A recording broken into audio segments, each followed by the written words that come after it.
창세기서 37장 29절에서 마지막 절까지입니다. 찾으신 줄 알고 봉독하겠습니다. 르우벤이 돌아와 구덩이에 이르러 본적 거기 요셉이 없는지라 옷을 찢고 아우들에게로 되돌아와서 이르되 아이가 없도다. 나는 어디로 갈까? 그들이 요셉의 옷을 가져다가 순념소를 죽여 그 옷을 피에 적시고 그의 채색 옷을 보내어 그의 아버지에게로 가지고 가서 이르기를 우리가 이것을 발견하였으니 아버지 아들이 옷인가 보소서 하매 아버지가 그것을 알아보고 이르되 내 아들의 옷이라. 악한 짐승이 그를 잡아먹었도다. 요셉이 분명히 찢겼도다 하고 자기 옷을 찢고 굵은 배로 허리를 묶고 오래도록 그의 아들을 위하여 애통하니 그의 모든 자녀가 위로하되 그가 그 위로를 받지 아니하여 이르되 내가 슬퍼하며 서울로 내려가 아들에게로 가리라 하고 그의 아버지가 그를 위하여 울었더라. 그 미디안 사람들은 그를 애굽에서 바로의 신하 친위대장 보디발에게 팔았더라. 아멘. 이 말씀을 통해서 은혜 주실 줄로 믿습니다. 찬양대 찬양 있겠습니다.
아멘. 감사합니다. 자, 앞뒤로 인사하겠습니다. 성령님 우리와 함께 하십니다. 네, 큰 은혜 주실 줄로 믿습니다. 요즘 이 우크라이나하고 러시아가 지금 전쟁을 하고 있는데 아무래도 이 우크라이나가 전쟁에서 피해가 참 심합니다. 그래서 지금 미국과 또 나토 유럽연합에서 우크라이나를 많이 지원을 하고 있고 또 우리나라 역시도 지원하고 있고 우리 한국 교회도 우리 교회도 지난 주간 이들을 위해서 그리고 또 강원도 산불 피해 지역 주민과 그들을 위해서 우리가 특별 헌금을 했는데 팔자성어의 가운데 금지타사 후지아사라고는 말이 생각이 났습니다. 이 말은 남의 일이 후일에 내일이 된다 하는 그런 말인데 이 말을 생각하면 결코 우리 남의 일이라고 무관심할 수가 없다고 하는 겁니다. 산불 피해 나도 어느 날 실수해서 우리 집이 불타고 집을 잃고 거리에 나 앉을 수도 있고 우리나라도 우크라이나처럼 이웃 나라의 침공을 받아 이미 우리가 6.25 때도 그런 경험이 있습니다만은 침공을 받아서 수없이 많은 국민들이 총칼에 죽어갈 수가 있습니다. 우리 인생을 살아가면서 이 금지타사 후지아사라는 말의 의미를 잘 생각하면 인생을 지혜롭게 살아갈 수가 있습니다. 우리가 성경적으로 본다면 심은 대로 거둔다는 그런 말이죠. 우리 교회는 노인들이 많이 있는데 30년만 해도 모두가 다 장장했던 그런 분들이었습니다. 그런데 지금 보면 걸음도 시원하지 않고 높지도 않은 우리 차를 타는 것조차도 불편해서 겨우겨우 타는 이런 모습을 바라보면서 금지타사 후지아사라는 말, 나도 얼마 있지 않으면 저렇게 되는구나. 마치 내 모습을 보는 것 같습니다. 여러분들은 그렇지 않을 것 같죠. 여러분들도 수년이 지나면 다 그렇게 되는 겁니다. 금지타사 후지아사라 이 말이죠. 오늘 이 본문에 보면 야곱의 아들들이 아버지의 사랑을 독차지한다고 동생 요셉을 미워해서 우물에 빠뜨려서 죽이려고 하다가 결국 미디안 상인들에게서 팔아버리고 말았습니다. 그리고는 순염소를 잡아서 피를 요셉이 아버지가 준 채색 옷에다가 피를 묻히고 아버지에게 돌아가서 이거 아버지 이 요셉의 옷이 아닙니까? 이렇게 하니까 아버지가 그 장면을 보고는 요셉이 짐승에 물어뜯겨 죽였구나. 그렇게 하면서 대성통곡을 하게 됩니다. 요셉이 죽은 것이 아니잖아요. 아들들이 아버지를 깜짝같이 속이게 된 겁니다. 이것은 바로 야곱이 심은 결과였다는 거죠. 아버지가 나이가 들어서 눈이 어둡게 되었을 때 자기가 에서로 변장하고 가서 아버지 제가 에서입니다. 속이고는 축복을 가르쳐서 받다 나름으로 도망갔지요. 아버지를 속인 그대로 자기도 돌아오게 되었다는 것입니다. 오늘은 어버이 주일입니다. 부모님께 효도하자고 해서 하는 것이 아니라 언젠간 우린 다 역시 부모의 입장으로 그대로 돌아가기 때문에 나는 그렇지 않을 것이다 그렇게 생각하지 말고 몇 년이 지나면 저 부모님의 모습이 내 모습이도 내 모습은 지금 자녀들의 모습이다. 여러분 그렇게 보시기를 바랍니다. 부모의 모습은 내 모습이다. 내가 저렇게 된다. 내가 부모에게 하는 모습이 내 자녀의 모습이다. 여러분 그렇게 보면 되는 거예요. 성경에 보면 자식을 어릴 때부터 신앙적으로 잘 양육하라는 말씀도 있지만은 부모 공경의 문제를 더 크게 강조하고 있는 것은 자녀의 문제도 자식으로 중요한 문제지만은 부모의 문제가 더 크다. 왜냐하면 부모의 문제는 십계명에서 하나님과 하나님을 사랑하는 이 하나님과의 관계에 대한 계명, 첫째에서부터 네 번째까지 계명, 그 다음에 인간과의 관계 속에서 지켜야 될 계명, 다섯 번째에서부터 열 번째 계명 가운데 가장 첫 번째 나오는 계명이 부모 공경하는 문제이기 때문에 성경에는 자녀 교육도 중요하지만은 부모 공경을 더 비중 있게 차지하고 있다 하는 것을 우리는 볼 수가 있습니다. 왜 우리가 부모 공경을 해야 하는가? 이것을 우리가 바로 알아야 지혜롭게 세상을 살아갈 수가 있는 것입니다. 우리는 농자천하지 대본냐라고 하는 그런 말을 잘 압니다. 한문을 그대로 표현한다고 하면 농사 짓는 사람이 모든 삶의 근본이라는 것이죠. 농사가 있어야 사람이 살아갈 수가 있다는 겁니다. 다시 말하면 먹는 문제는 농사에서 시작이 되는 것이죠.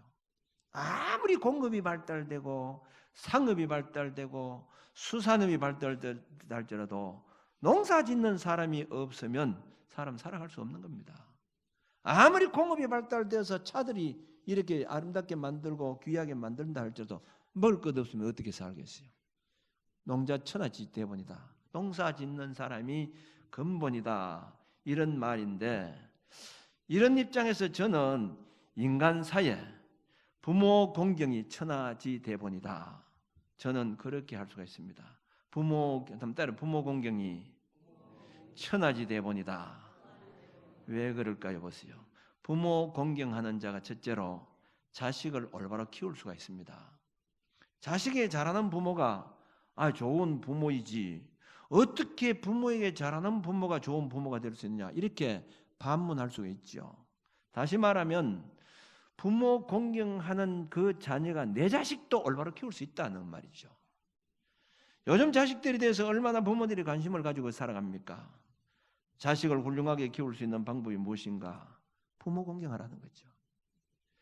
요즘 젊은 부모들 보세요. 어떻게 하면 내 자식을 훌륭하게 키울 수 있을까 생각하지, 부모 생각하는 자녀들이 별로 없죠. 그래서 참 자녀들을 보면 우리 부모는 교육을 제대로 시키지 않았지만은 참 내 자식은 정말 훌륭하게 키워야겠다 생각하고 얼마나 교육에 관심을 가지고 살아가는지 모릅니다. 여러분, 옛날 부모들이 자식을 교육하는 방법과 지금 젊은 부모들이 자식을 교육시키는 방법 중 어느 방법이 잘한다고 생각합니까? 옛날 부모들은 자식 키우는 게 아니에요. 교육이라고는 할 수가 없습니다. 낳기만 했지 제대로 교육시켰습니까? 그저 8명, 9명 낳아서 저끼리 살고 어떤 데 흙도 집어먹고 그렇게 살았는 거예요. 그런데 이 요즘 애들 키우는 그 부모들을 한번 보세요. 벌써 말을 배우기 전에 영어부터 가르칩니다. 그리고 피아노 학원, 미술 학원, 속셈 학원, 태권도 학원, 바둑 학원, 골프, 이 자식들에게 엄청난 돈을 투자하면서 교육을 시키고 있습니다. 그런데 보세요. 이렇게 자식에게 돈을 투자하며 관심을 가지고 교육을 시키는데 이렇게 교육받은 자녀들이 올바른 인간성을 지니고 있느냐 이 말이죠.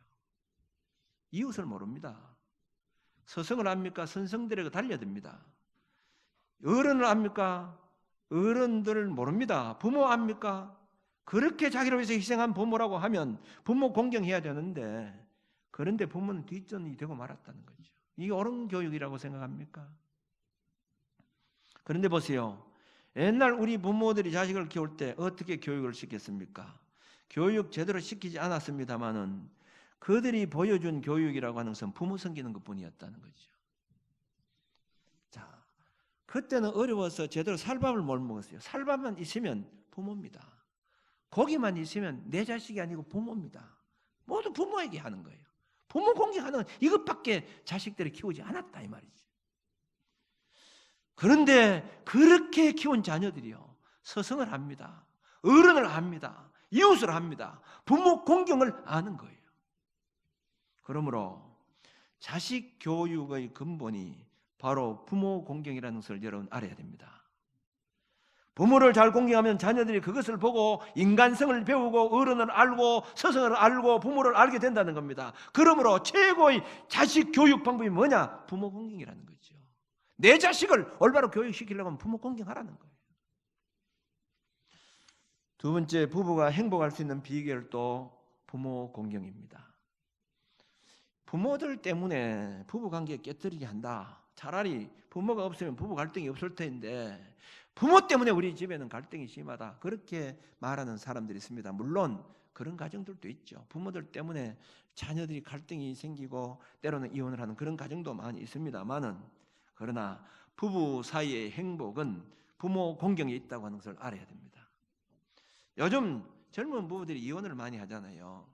그런데 여러분, 부부가 부모에게 효도하는 가정의 자녀들은요, 절대로 이혼 잘 안 합니다. 부부가 부모에게 효도하는, 우리 어머니 아버지에게 효도하는 그 아내나 남편, 그 가정에는 이혼을 하지 않는다 이 말입니다. 왜 그럴까요? 이혼하는 이유는 물론 여러 가지 이유가 있을 수가 있습니다. 그런데 대부분 자기밖에 모르기 때문이라는 거죠. 자기밖에 모른다는 거죠. 여러분 보세요. 부부가 갈라지는 이유는 두 사람 관계 속에서 생깁니다. 그런데 이 결혼이라고 하는 것은 절대로 두 사람 관계만 얽힌 문제가 아니라는 겁니다. 첫째는 자식하고 얽힌 문제가 있는 거예요. 자식 생각하면 아무리 남편이 마음에 들지 않고 아내가 마음에 들지 않아도 다 사랑합니다. 왜 그럴까요? 자식 생각 때문이라는 거죠. 옛날 부모들 한번 보세요. 옛날 남편 노릇 제대로 하지 않고 돈 벌면 노름하고 술이나 마시고 먹고 바람 피우고, 그래서 제대로 가정을 돌보지 않았지만 그래도 그 남편과 사는 이유가 뭐냐? 자식들 때문이라는 겁니다. 자식들이 혹시 상처를 받으면 어떡할까? 그것 때문에 살아가는 거예요. 부부 사이가 나빠도 자식을 생각하는 부모는 이혼하지 않는다는 겁니다. 나아가 부모에게 잘하는 자녀는 부부 사이에 아무리 큰 문제가 있어도 우리 가정이 갈라지면 부모에게 큰 상처를 준다. 그렇게 생각하기 때문에 부모에게 효도하는 자녀는 힘들어도 참고 가정을 지키고 살아가는 거예요. 그러므로 부모에게 자식이 아무리 잘한다고 해도 자식이 행복하지 않으면 부모에게 상처를 주는 겁니다. 아무리 효도한다 할지라도 부부가 그 자녀들이 행복하지 않는다면 그건 효도하는 건 아닙니다. 이것을 자식이 알기 때문에 어떻게 해서라도 부모 앞에서 행복하게 살아가려고 하기 때문에 부모에게 공경하는 자녀들이 바로 행복한 부부가 될 수 있다고 하는 것이죠. 세 번째는 부모 공경하는 자가 신앙생활을 바로 해나갈 수가 있습니다. 아무리 기도를 열심히 하고 전도하고 봉사하고 헌금 잘해도 부모 공경하지 않는 사람은 신앙생활 바로 한다고 할 수 없습니다. 그건 잘못된 사람입니다. 그거 하나만 딱 보고 부모에게 어떻게 하냐 그것만 딱 보면 그 사람이 신앙생활이 어떻다 하는 것을 딱 알 수 있습니다. 왜냐하면 이 부모를 공경하라고 하는 것은 10계명 가운데 인륜에 관해서 제일 처음에 나오는 이 계명인데 이거 어기면 어떻게 신앙생활을 한다고 할 수 있겠느냐? 이 잘못된 것이죠. 여러분 성경에 나오는 존경받을 수 있는 다 인물들을 다 한번 사람들 보세요. 부모에게 잘못한 사람들이 없습니다. 다 부모하고 관계가 좋은 사람, 잘하는 사람들이었다는 겁니다. 다윗을 한번 보세요. 아마 이 다윗은 참 성군으로서 이스라엘 백성들에게 지금까지도 가장 존경받는 그런 인물인데 다윗을 보면 형제들 가운데 제일 부모에게 잘했다 하는 것을 짐작할 수가 있습니다. 뭐 특별히 다윗이 부모에게 잘했다는 구절이 없어요. 그런데 사무엘 선지자가 사울왕 대신 이새의 집에 가서 이새의 아들 가운데 기름을 부어서 왕으로 세우라고 얘기했을 때에 사무엘 선지자가 이새의 집에 와서 그 6 아들을 전부 불러놓고 이제 안수를 하려고 하는데 한 사람도 하나님께서 마음에 드는 사람이 없다는 겁니다. 그러니까 사무엘이 당신 아들이 이것뿐입니까? 이렇게 있긴 있는데 막내 아들이 지금 저 들에서 양을 치고 있습니다. 그 아이 데리고 오라는 거죠. 그게 누굽니까? 다윗이라는 거죠.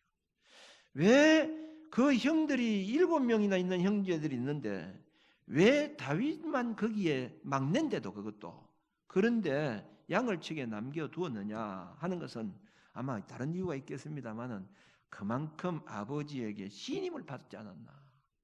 다른 형들보다도. 이것을 보게 되면 다윗이 부모한테 참 잘했다 하는 걸 알 수가 있습니다. 여러분, 야곱과 에서 가운데 누가 부모한테 잘했을까요? 야곱이 잘했죠. 그 에서는 창세기 26장 34절 35절에 보면 에서가 40세 헷 족속 부에리의 딸 유딕과 헷 족속 엘론의 딸 바스맛을 아내로 맞이하였더니 그들이 이삭과 리브가의 마음에 근심이 되었더라. 이렇게 씁니다. 에서는 이방 결혼을 했다는 것은 그만큼 신앙적으로 바로 서지 못했다는 겁니다. 여러분, 신앙생활하는 우리가 청년들 보면 정말 믿음생활 잘하는 사람들은요, 절대로 안 믿는 사람하고 결혼 안 합니다.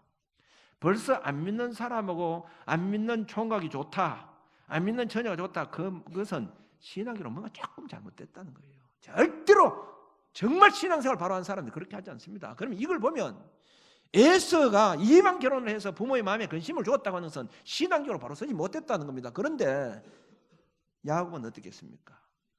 물론 장자의 명분을 빼앗음으로 말미암아 이제 형이 그를 해치려고 하기 때문에 부모가 이제 야곱을 밧단 아람으로 보냈는데 창세기 28장 1절에서 2절 보면 이삭이 야곱을 불러 그에게 축복하고 또 당부하 이르되 너는 가나안 사람들의 딸들 중에서 아내를 맞이하지 말고 일어나 밧단 아람으로 가서 내 외조부 부두엘의 집에 이르러 거기서 내 외삼촌 라반의 딸 중에서 아내를 맞이하라. 이렇게 한 것을 보면 너 형은 이미 나는 걸러 먹었다는 거죠. 네만이라도 똑똑히 정말 신앙 간문해서 결혼해라 이 말입니다.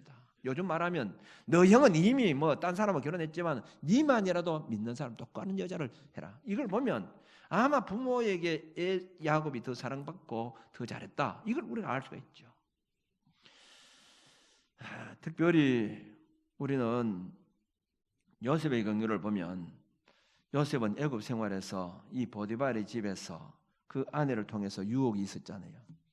그러나 그 유혹을 이길 수 있었던 것이 뭡니까? 하늘을 향한 믿음 때문이었다. 그만큼 이 요셉이 믿음이 좋았다는 건데, 물론 하늘 앞에서 바로 살아가려고 했지만은 그 부모에게도 11명의 아들 가운데서 가장 부모한테 잘한 아들이다. 그래서 어릴 때 보면 그에게 채색 옷을 입혔더라. 아버지가 그렇게 했잖아요. 그만큼 부모한테 잘했다는 겁니다. 그리고 그가 총리 대신에 있을 때에 형들이 양식을 사러 왔는데 형이라는 사실을 알았지만 형들은 자기를 동생인 줄 몰랐습니다. 그런데 형이라는 사실을 알았을 때 그들에게 제일 처음 물어본 것이 뭐냐? 창세기 43장 27절에 보면 요셉이 그들의 안부를 물으며 이르되 너희 아버지 너희가 말하던 그 노인이 안녕하시냐? 아직도 생존해 계시느냐? 너 아버지 잘 있느냐? 이 안부를 물었다는 거죠. 그리고 아버지와 형제들을 나중에 불러다가 고센 땅에 살도록 배려한 것을 보면 요셉이 부모에게 또 형제들에게 제일 잘한 아들이었다. 이걸 보게 되면 정말 신앙이 있는 사람이 아버지 부모한테 잘했죠. 신앙이 있었다는 거죠. 그만큼 신앙이 좋았다는 거죠. 부모 공경 잘하는 사람이 신앙생활도 바로 한다 하는 말이죠. 네 번째는 인간 도리도 부모 공경하는 자가 잘하기 때문입니다. 요즘 이 시대를 보면 인간 도리하지 않는 자들이, 다시 말하면 개인주의가 점점 팽배해지고 있는 이런 모습들을 우리가 보게 되는데 그 원인이 어디 있는가? 부모 관계가 바르지 못하기 때문이라는 겁니다. 부모 관계를 잘하는 사람들은 모든 사람과의 관계에도 원만한 관계를 가지게 된다는 겁니다. 여러분 보세요. 부모가 관계가 잘 되는데 형제들끼리 잘못하겠습니까? 형제들끼리 사이가 좋죠. 부모한테 잘하면. 이웃 관계 속에서도 친척들 관계 속에 잘하게 되어 있습니다. 부모에 잘한 사람들이 모두가 원만하다 이 말입니다. 요셉을 우리가 보면 요셉이 부모에게 잘했지만 형제에게 종으로서도 보디발의 집에서도 누명을 뒤집어서 옥에 갇혔을 때 옥에서도 그리고 바로왕 앞에서도 제일 잘했다는 거죠. 어디든지 좋은 관계를 유지했다 이렇게 볼 수가 있습니다. 그래서 충신은 효자의 가문에서 찾으라는 말도 부모 공경 잘하는 자가 임금에게 잘하고 백성들에게 잘한다는 겁니다. 흉악 범죄자의 데이터를 보면요, 부모에게 효도하는 가정의 자식이 흉악범이 되었다는 것이 거의 없습니다. 대체적으로 결손 가정에서, 그걸 살펴보면요, 결손 가정에서 부모의 사랑을 받지 못하고 부모에 대한 원한을 가진 자들이 대부분 흉악한 범죄자가 되었다는 겁니다. 어릴 때부터 원한을 갖고 있는 거예요. 부모에 대한 원한을 갖고 있는 거예요. 부모한테 이 원한을 가졌다는 것이 벌써 부모도 잘못했겠지만은 부모한테 잘못했다 이 말입니다. 그런 자들이 흉악범들이 된다는 것을 알 수가 있죠. 그러니까 우리가 정말 부모한테 잘하는 사람이 모든 관계가 원만하게 될 수 있다 하는 것을 알 수가 있습니다. 직장 생활할 때도 그렇고 동료들 간의 관계도 그렇죠. 친구들 관계도 그렇죠. 누구와도 좋은 관계를 맺을 수 있다. 이 말씀하는 것은 부모 공경이 천하지 대본이다 이 말입니다. 부모 공경을 잘하면 모든 것이 원만해질 수 있다. 그리고 마지막 금지타사 후지아사라는 것을 꼭 기억하시기 바랍니다. 부모의 모습이 내 자신의 미래를 보는 것이라는 것을 꼭 기억해야 됩니다. 부모에게 잘하면 내 자식들도 그대로 본받습니다. 부모에게 잘못하면 결국 내 자식들로 언젠가는 내게 등을 돌리게 돼 있다고 하는 것을 우리는 꼭 기억해야 됩니다. 나는 이렇게 해서 내 자식들은 괜찮겠지. 여러분 착각하지 마시길 바랍니다. 내가 한 대로 자녀들은 그대로 따라온다는 것을 여러분 꼭 기억하시길 바랍니다. 금지타사 후지아사 한번 영상을 한 4분간 한번 보도록 하겠습니다.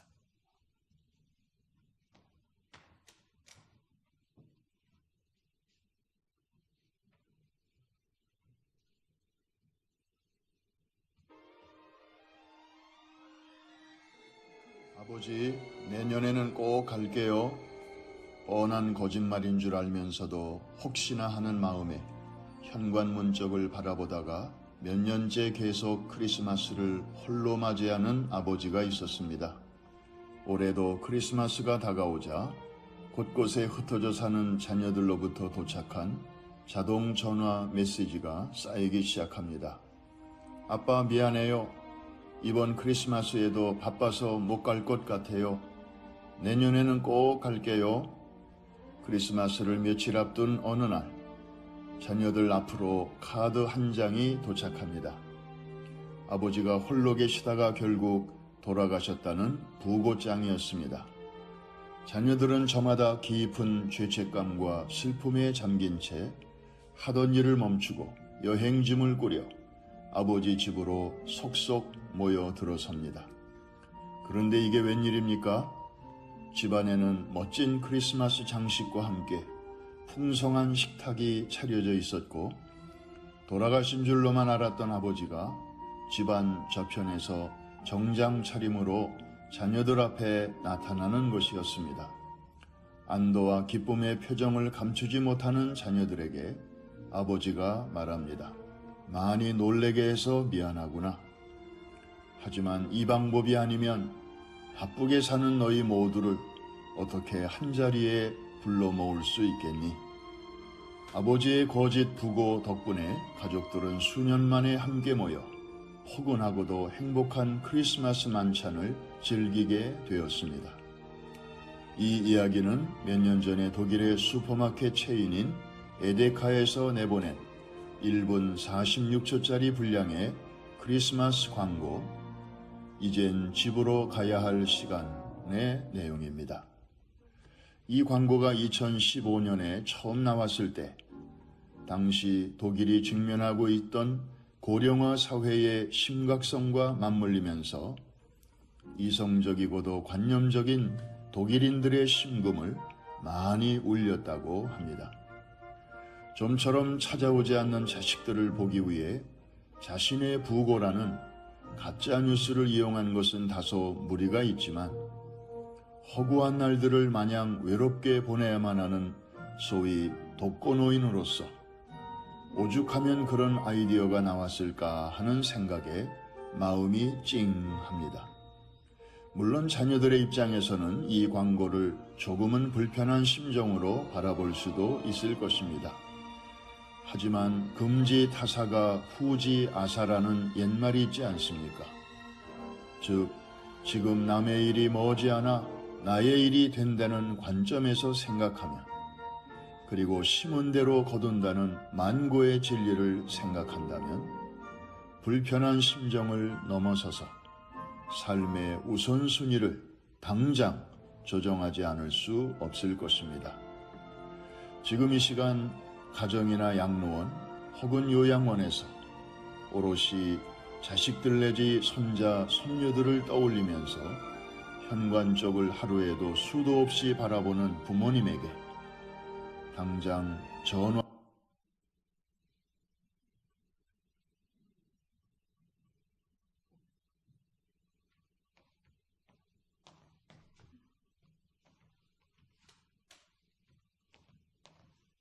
거의 다 됐습니다. 여러분, 부모 공경은 천하지 대본입니다.